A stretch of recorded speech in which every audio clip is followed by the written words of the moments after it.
Hey y'all, welcome back. I'm not gonna lie, I have quite a few backlog videos that I want to get out to you guys before I was gonna move on to something new. So it's taken me a little while to get to this video, but here we are. Today I'm talking about the semi-brand new film, Harman Red. This film was released just a couple months ago, and I bought a roll immediately after seeing its announcement. I try to support new films as soon as they get announced to really show these companies that there is a market for this stuff and that we appreciate the continued, innovations and stuff that they're putting out with film, especially with a company like Harman, who just put out their first color film, Harman Phoenix, 2 years ago?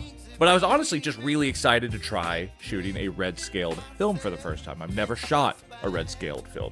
If you don't know what that means, which I didn't until last year, it basically means they spool in the film backwards in the film canister so that the light hits the back layer, which is the red sensitive layer, first, rather than the traditional blue sensitive layer at the front. Therefore, it gives the photos a very distinctive red color to the whole thing. There are still some other colors, At first I thought, is this basically just black and white film except with a red tint? No, you get a lot more subtle stuff in here, like yellows and oranges and even a little bit of green. It's a very distinct look that I think, if used in the right settings and used with the right subjects, can provide a very distinctive and affecting photo. Like some of you watching this video right now, I also watched a ton of videos about this film so I could get a general idea of what was even possible with it before I went out and shot it. I saw what they were shooting and how they were shooting it, whether they were shooting at box speed or if they were over or underexposing it. Honestly, a lot of the pictures were coming out pretty bland because they were shooting traditionally favorable subjects that would be in good and regular color. But I thought, why use a red scaled film if you're not going to shoot to its strengths? So I decided to hit the road and see what I could find on a drive that would really make this film work. Hey, so I'm out driving today. It's my day off, and you guys know what I like to do on my day off, go on a little drive, take some photos. Today, we're having a very specific reason that we're out. Well, I say very specific. I wanted to try a new film today. I haven't done that in a while. I haven't shot a new roll. Yeah, I'm actually super excited. I don't get to shoot new films all that often, so I'm pretty stoked to be doing this. We're heading towards, I think our ultimate destination is Green Cove Springs today. But we're going to make a couple pit stops along the way, and of course, make a couple of pit stops on the way back home. But I'll see y'all there.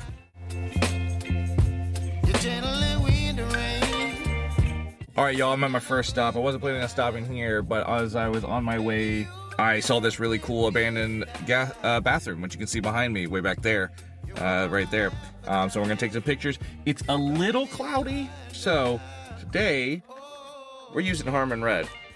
This is a brand new film from Harman, who makes Phoenix.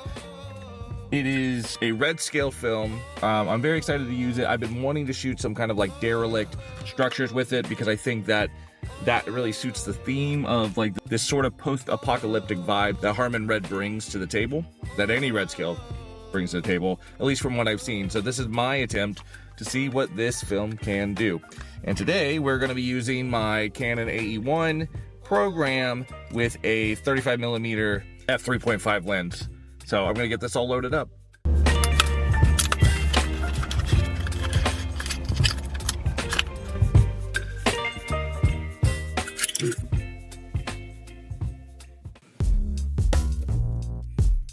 There it is. Let's see what we can do.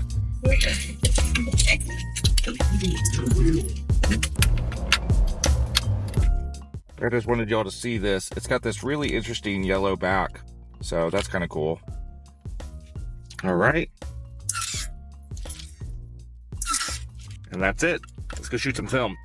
So it's not actually a bathroom. It's more just like a storage shed, but it's still at this abandoned place that viewers in the past may recognize. I've been to this place before, but never noticed this over here, so. And here we are with my first shot of Harman Red, and honestly, it's one of my favorites from the entire trip. I absolutely love how red this is. It is definitely more than just a red tinged black and white film photo. There's a lot more depth to the colors here. Some strong oranges and some more subtle yellows really add to the overall feeling of this photo. And not to mention, the subject and the lighting are just fantastic to really show that you need the right subject matter for this film to make sense.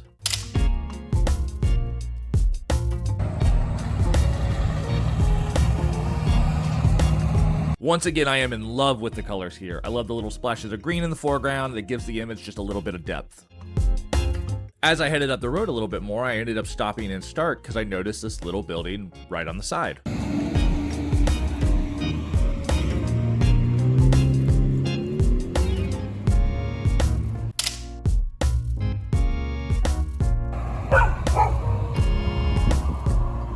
I think the glowing sky popping through the trees is a really nice touch. It almost looks like fire or flames. Well, I caught the train. Nope. Where's it coming from? There it is.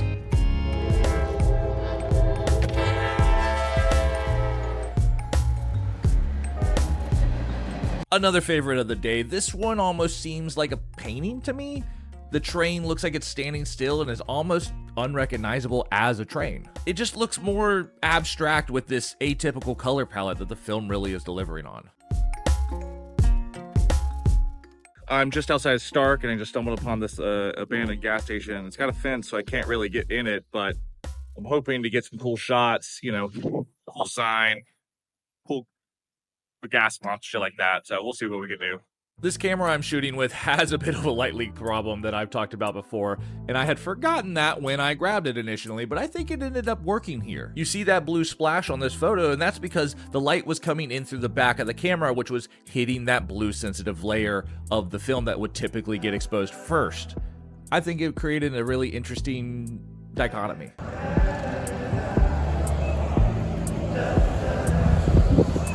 Once again, subject matter here absolutely works, and my favorite little detail is the power lines at the upper left being parallel with the sides of the gas pump roof. It creates a nice pair of leading lines.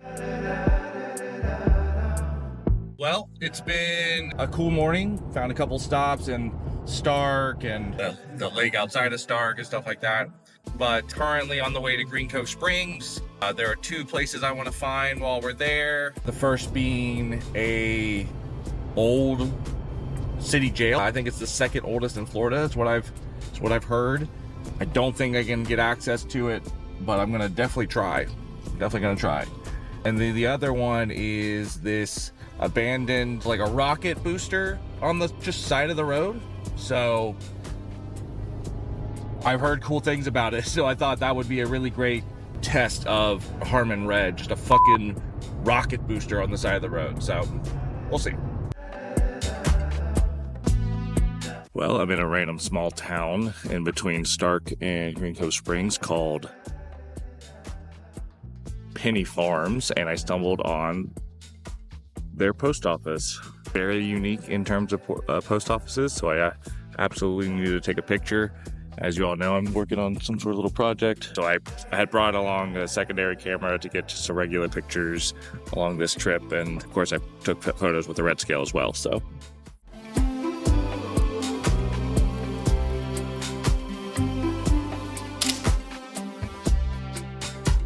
I just found this abandoned club basically on the side of the road, and while I was taking photos, this gentleman came up to me who was waiting for a ride right here and explained that back in the day this was the fucking spot to be at.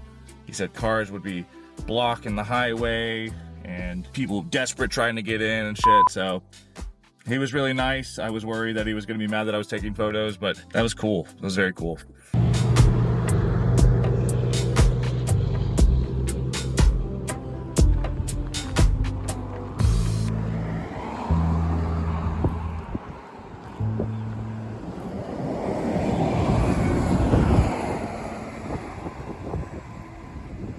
You know, I almost didn't include this photo because I don't really like it, but I thought it would be worth talking about because of the obvious color shift from the previous photos. I had these photos developed at a local film lab called the Florida Film Club, and then scanned them myself using my normal flow of an Epson Perfection Series film scanner along with Negative Lab Pro. I did the exact same thing to every single photo you're seeing here, so I know it wasn't me or the lab that caused this color shift. But for some reason, this photo is way more green and yellow than every other one. Would be interested to know a little bit more why.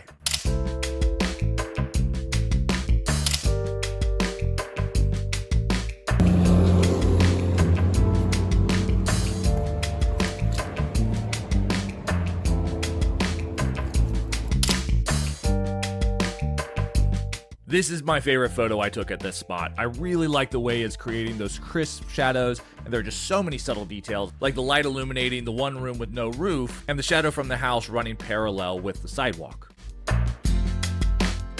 I then finally made it to Green Cove Springs. As I pulled up to the old jail, I realized the door was open and I might just be able to make it inside today. There was a sign on the wall that said to check in at the archives, which the jail was attached to, so I poked my head in, had a nice little conversation, and was basically told that it's open pretty much all the time. It's a sort of self-guided tour. They just ask you to check in so that they know you're here, and you're basically free to explore and tour the jail as long as you want, as much as you want.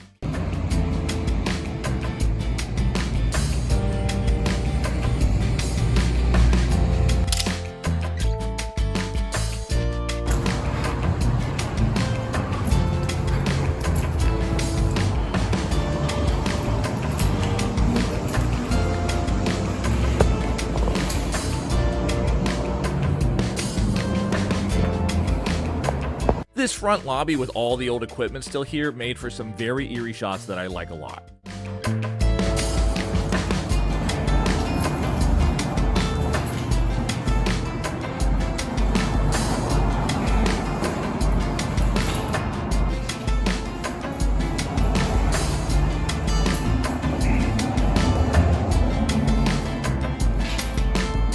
And these were the shots I was hoping would come out. I knew the light from the window on the metal of the cells would just make an awesome visual.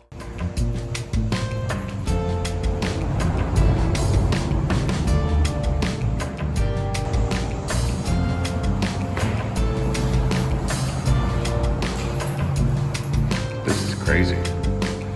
This is fucking crazy, dude. And this is my favorite photo of the day. You know, when I first saw this, I was absolutely blown away. The light on the floors with the bars, the pitch black walls around the window, the framing of everything. It's just a banger for sure.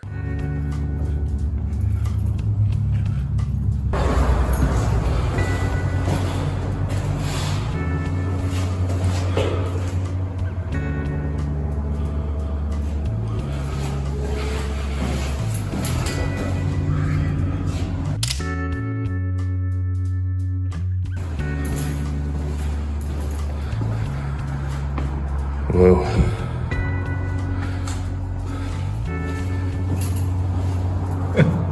Creepy.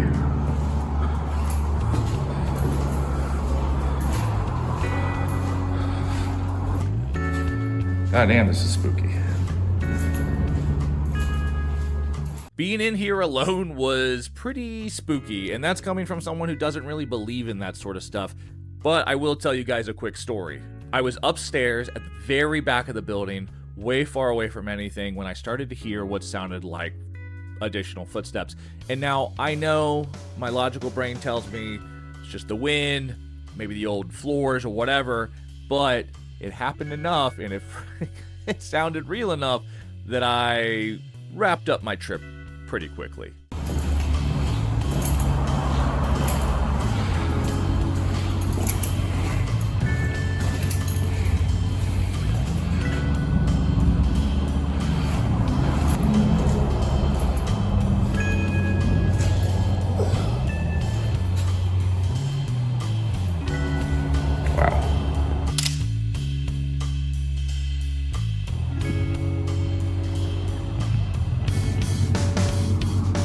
After that incredible walk around the jail, I went outside to get some fresh air and found what looked to be like the old train station for the town right here.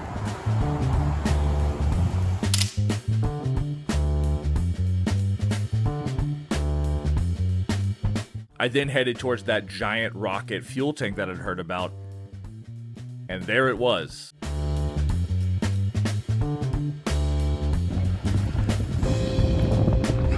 This is crazy. I like this photo. I like the way the tank almost acts as leading lines in its own way. But then you have the power lines all joining to a point there in the upper left. It's kind of hard to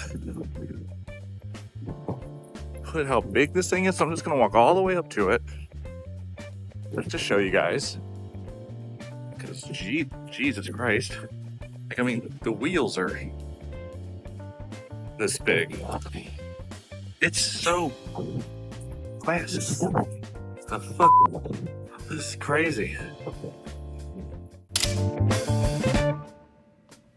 After I got home, I ended up finding out a little bit more about this and the history of how it got here. What I heard was basically when the space shuttle program ended in 2011, they ended up auctioning off a bunch of stuff, including this tank, and it was auctioned off and sold. The winning bid for this was the Wings of Dreams Aviation Museum, which existed at the time in Starke, Florida. It got moved here by NASA and was only meant to be temporarily stored here while the museum figured out a way to get it the rest of the way. But that ended up being a bit of a logistical nightmare where they would have had to shut down a bunch of major highways and even cut down power lines. So it kind of just sat here for a little while as they figured it out, and then eventually that museum closed. So the tank is here now, and a guy I met on site basically told me the way they see it is if you can get it, if you can tow it away, it's yours to keep. To really show you guys how big this fucking thing is, here's some drone footage that shows me standing next to it.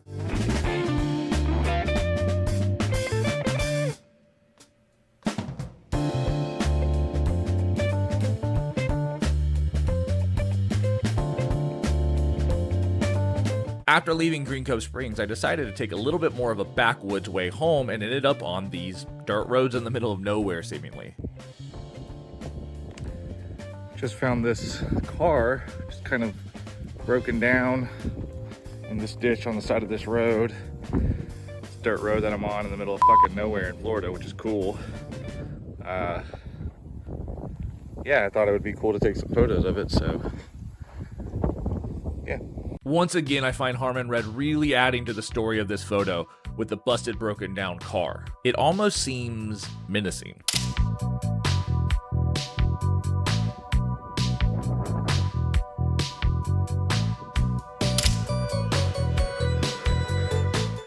Well, on my way home, I found myself coming through Keystone Heights. So, what a good place to shoot a couple shots off of this than this beautiful lakeside beach that they have here in Keystone. I love Keystone.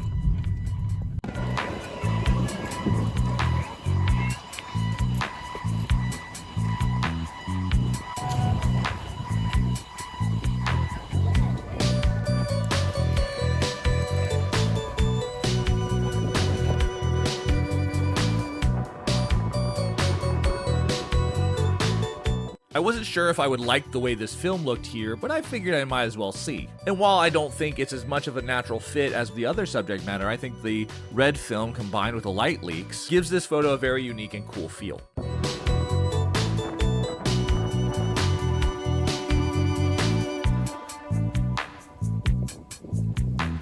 But this photo, on the other hand, with all those clouds on the sky, is just crazy. It kind of looks like a surrealist painting. And since I had my drone with me, I figured why not show you guys how just beautiful this area and this park is.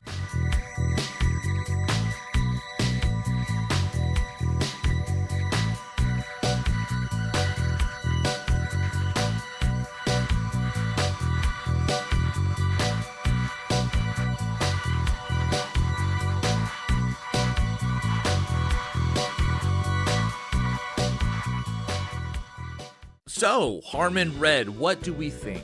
If you ask me, which you are by watching this video, I think the film has a lot of limited applications, but when you use it to its strengths, in those limited applications, I think this film excels and is a phenomenal addition to my ever-growing film list that I like to shoot. After doing some research, I did find out that it is just Harman Phoenix that has been red scaled, which makes sense as if you think about Harman Phoenix, it does naturally lend itself to being red scaled as it has a unique base and no anti-halation layer. I think the results speak for themselves, and if you have any interest, you owe it to yourself and the film community to buy a roll and test it out. As always, thank you for watching this video and supporting my photography adventures and supporting my travels. Let me know in the comments below if you've tried Harman Red or any other red scaled films and what you think. And I know I say it all the time, but don't forget to subscribe to the channel for more film photography adventures. And if you enjoyed this video, I'll see y'all next time.